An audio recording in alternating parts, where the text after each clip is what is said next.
If you're struggling with spotting rare birds, then this video is for you. 3 years ago when I first started birding, I never saw a rare bird. In fact, it took me over a year to finally realize what I was doing wrong, which is what I'm going to share with you in this video. Before that though, I have 3 tips that will help you find more rare birds. Tip number 1 is to look for birds that look different when scanning a flock of birds, and this is especially helpful when looking at birds like shorebirds, where it's quite obvious what birds are different. So let's say that you're scanning a flock of least sandpipers, and there is a western sandpiper mixed in. The western sandpiper is going to be a little bigger, and its bill is going to be a little bit longer and droop just a little bit more. And so by paying attention and looking for birds that look different within a flock, it greatly increases your chances of finding a rarity.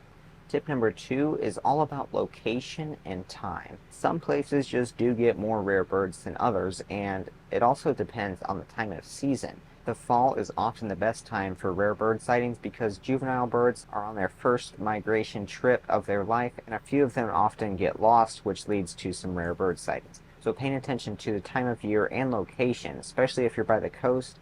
A lot of rare bird sightings tend to be by the coast because birds get lost over the ocean, whether it's a hurricane blew them in or they just somehow got disoriented and then flew the wrong way. And tip number 3 here is to pay attention to lookalikes that might actually be rare. For example, the black-capped chickadee looks a lot like a Carolina chickadee, and they often get confused, but by paying attention to the few ways to separate them, and especially listening to their voice, you might be able to find a rare one that is outside of its range. Same goes for flycatchers. They often look similar, especially if you see a bird that is unusual. Pay really close attention to it because it might even be rarer than you once thought. And now for the big mistake that I made when I first started birding.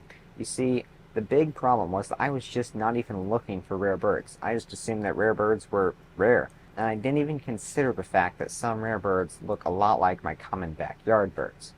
I did, however, see a few uncommon birds in my backyard during those couple of years, like 2 black vultures soaring over our house, and although they weren't considered rare, it was still pretty cool to see them and realize that uncommon birds can be in your backyard right now. Now, the best way to fix this is to never assume a species ID until you have confirmed it with at least 3 field marks or its voice. Now, another thing you should consider is that there are some rare birds found yearly in a given area. For example, the ruff is a shorebird that is commonly found in Europe, but every year some of them are found in the United States. So when birders go to mudflats or wetlands, they often keep an eye out for this shorebird because it could show up anywhere.